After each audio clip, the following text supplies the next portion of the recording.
ഇന്ന് ഞങ്ങളുടെ ലൈഫിൽ ഭയങ്കര സ്പെഷ്യലായിട്ടുള്ളൊരു ഡേ ആട്ടോ. വേറെ ഒന്നുമില്ല, ഇന്ന് കർക്കിടക മാസത്തിലാവിട്ടാണ് ആളുടെ പിറന്നാൾ. അപ്പോൾ 7 വർഷങ്ങൾക്ക് ശേഷമാണ് ഞങ്ങൾ ഒരുമിച്ചിട്ടുള്ളൊരു പിറന്നാൾ കേട്ടോ. അപ്പോൾ ആളെൻ്റെ അടുത്ത് എപ്പോഴും അറിയായിരുന്നു, നിൻ്റെ ലൈഫിൽ വന്നതിൻ്റെ ശേഷമാണ് ഞാനിങ്ങനെ പിറന്നാളൊക്കെ നോക്കി വയ്ക്കാനും 12 മണിക്ക് വിഷ് ചെയ്യാനൊക്കെ തുടങ്ങിയിരുന്നു. അപ്പോൾ അങ്ങനെ പറഞ്ഞ കൂട്ടത്തിൽ ഒരു ദിവസം എൻ്റെ അടുത്ത് പറഞ്ഞു, എൻ്റെ ഒരു പിറന്നാളിന് ഇതുവരെ സദ്യ ഉണ്ടാക്കിയിട്ട് അങ്ങനെ ആഘോഷിച്ചിട്ടൊന്നുമില്ല. അന്നേ ഞാൻ മനസ്സിൽ വിചാരിച്ചതാണ്, എന്നാണോ കല്യാണം കഴിഞ്ഞിട്ട് നമ്മളൊപ്പം ഉള്ളത് അന്ന് അടിപൊളിയായിട്ട് ആളെ പിറന്നാൾ ആഘോഷിക്കുന്നു. പക്ഷേ എന്തോ കല്യാണം കഴിഞ്ഞ് ഫസ്റ്റ് ബർത്ത്ഡേ ഞങ്ങളൊപ്പം ഉണ്ടായിരുന്നില്ല, ആൾ വേറെയല്ലോ, ഞാൻ നാട്ടിലുമായിരുന്നു. അപ്പോൾ സാധാരണ എല്ലാ വർഷവും ചെയ്യുന്ന പോലെ ഫ്രണ്ട്സ് വഴി ഒരു കേക്കൊക്കെ കട്ട് ചെയ്ത് ഒരു ഗിഫ്റ്റൊക്കെ എത്തിച്ചു കൊടുത്തു. അപ്പോൾ എല്ലാത്തിനും അതിൻ്റേതായ ഒരു സമയമുണ്ടെന്ന് പറയുന്ന പോലെ 7 വർഷങ്ങൾക്ക് ശേഷം ഞങ്ങളൊപ്പം ഒരു ട്രഡീഷണൽ പിറന്നാൾ ആഘോഷിക്കാൻ പോകുക കേട്ടോ. ഓൾറെഡി ജൂലൈ 31 ആളുടെ ഡേറ്റ് ഓഫ് ബർത്ത് കഴിഞ്ഞു. അപ്പോൾ അതിന് നമ്മൾ ജസ്റ്റ് ബീച്ചിൽ പോയി ഫ്രണ്ട്സിനൊക്കെ ആയിട്ട് ഒരു കേക്കൊക്കെ കട്ട് ചെയ്തു. അപ്പോൾ ഇന്ന് നമ്മൾ നാളെ നക്ഷത്ര പിറന്നാൾ ആഘോഷിക്കാൻ പോവുക. അപ്പോൾ ഒരു ടെമ്പിൾ വിസിറ്റ്, ഒരു ചെറിയ വലിയ സദ്യ, പിന്നെ ഒരു ഗിഫ്റ്റ് കൊടുക്കൽ, ചെറിയൊരു കേക്ക് കട്ടിങ്, അത്ര പ്ലാൻ ചെയ്യുന്നത്. അപ്പോൾ ഞാൻ എന്താ പറയുക, ലൈഫിലെ ഓരോ മൊമെൻറ്റ്സും നമുക്ക് ഒന്നും കൂടെ കുറേ കാലം കഴിഞ്ഞാൽ ഓർത്തിരിക്കാൻ, അല്ലെങ്കിൽ കുറേ മെമ്മറീസ് മേക്ക് ചെയ്യാൻ വേണ്ടിയിട്ടാട്ടോ അതെല്ലാം വീഡിയോസായി എടുത്ത് വയ്ക്കുന്നത്. നമ്മളൊരു 6 മണിയാകുമ്പോൾ എണീച്ച് കുളിച്ച് റെഡിയായിട്ട് സൽമാനിയയിലുള്ള അയ്യപ്പൻ്റെ അമ്പലത്തിൽ പോകാട്ടോ.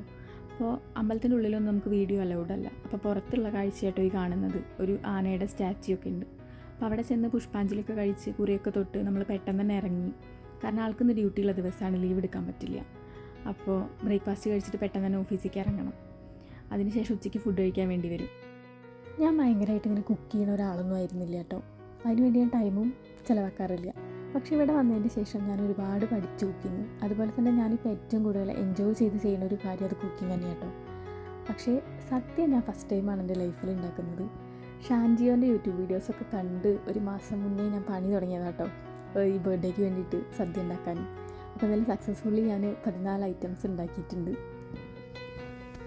ഞാനിത് ആ സദ്യയൊക്കെ വിളമ്പി കൊടുത്തിട്ട് അടുത്തിങ്ങനെ നിൽക്കുന്നുണ്ട് കേട്ടോ, അഭിപ്രായം കേൾക്കാൻ വേണ്ടിയിട്ട്. അപ്പം ആള് എന്താ പറയുക, ഭയങ്കര ഇമോഷണലായി. നല്ല സന്തോഷവും സങ്കടവും ഒക്കെ കൂടെ വന്നിട്ടുള്ളൊരു മൊമെൻ്റായിരുന്നേ. അതാണ് ഇങ്ങനെ ഇരുന്ന് കഴിക്കുന്ന ഫുഡ്. അപ്പം എൻ്റെ അടുത്ത് പറഞ്ഞ്, ആദ്യമായിട്ടാണ് എൻ്റെ പിറന്നാളിന് ഇങ്ങനെ ഒരു സദ്യയൊക്കെ ഉണ്ടാക്കുന്നത്, ഇത്രയും എഫേർട്ട് ഇട്ടിട്ട് നീ ഇതൊക്കെ ഉണ്ടാക്കിയാലോ എന്നൊക്കെ പറഞ്ഞിട്ട് ഭയങ്കര സന്തോഷമായിരുന്നു. ഇനി നമുക്കൊന്ന് പുറത്ത് പോയിട്ട് വന്നാലോ? ആളെന്നെ താഴെ വെയിറ്റ് ചെയ്ത് നിൽക്കാം കേട്ടോ. പിന്നെ നമ്മൾ നേരെ അങ്ങനെ പോയത് ഇവിടെ അടുത്ത് തന്നെയുള്ള സിദ്രയിലൊരു പാർക്കിലേക്ക് കേട്ടോ. ഇത് നമ്മൾ ഇടയ്ക്കിടയ്ക്ക് പോകാറുള്ളൊരു പാർക്കാട്ടോ, നമുക്ക് അടുത്ത് തന്നെയാണ്. അവിടെ കൂടുതൽ ആൾക്കാരും ഈ ഈവനിങ് വാക്കിനും അതുപോലെ വർക്കൗട്ട് ചെയ്യാനൊക്കെ വേണ്ടി വരുന്നതാണ്. അപ്പോൾ ഞങ്ങളും ജസ്റ്റ് അവിടെ ഇങ്ങനെ ഇരുന്ന് വർത്താനമൊക്കെ പറഞ്ഞ് കുറേ ദൂരം ഇങ്ങനെ നടക്കും. എന്തായാലും ഒരു ദിവസം 6,000 അടി നടന്ന് കംപ്ലീറ്റ് ചെയ്യണം. അപ്പോൾ അങ്ങനെ അവിടെ പോയി നടക്കുമ്പോൾ ഒരു രസമാണ്. ഒന്നാമത് ഇപ്പോൾ ഭയങ്കര ചൂടല്ലേ, അപ്പോൾ ഈ സ്ഥലമാകുമ്പോൾ കുറച്ചിങ്ങനെ കാറ്റൊക്കെ അടിക്കും. അപ്പോൾ ഞങ്ങൾ കുറേ നേരം അവിടെയൊക്കെ നടന്ന് കറങ്ങി. അത് കഴിഞ്ഞിട്ട് ഞങ്ങൾ അവിടെ നിന്ന് നേരെ ഇറങ്ങിയിട്ടോ.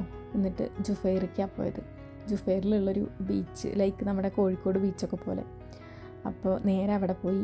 അവിടെ പോയപ്പോഴാണ് ഞാൻ അറിഞ്ഞത്, എനിക്ക് സർപ്രൈസായിട്ടൊരു ബിരിയാണി വാങ്ങി വണ്ടിയിൽ വെച്ചിട്ടുണ്ടായിരുന്നേ. അപ്പോൾ ഞാൻ ഒന്നാമതൊരു സദ്യ ലവറല്ല, അപ്പോൾ ബിരിയാണി കിട്ടിയ സന്തോഷത്തിൽ ഭയങ്കര ആസ്വദിച്ച് കഴിക്കുകയാണ് അവിടെ ഇരുന്നിട്ട്. പുറത്തിറങ്ങി കഴിക്കാൻ വയ്യ, അത്രയും ചൂടാണ്. അതുകൊണ്ടാണ് വണ്ടീൻ്റെ ഉള്ളിൽ തന്നെ ഇരുന്ന് കഴിക്കാമെന്ന് വിചാരിച്ചത്. അതിന് ശേഷം നേരെ നമ്മൾ റൂമിലെത്തി. ഞാനൊരു ചെറിയ കേക്കൊക്കെ മേടിച്ച് വെച്ചിട്ടുണ്ടായിരുന്നു.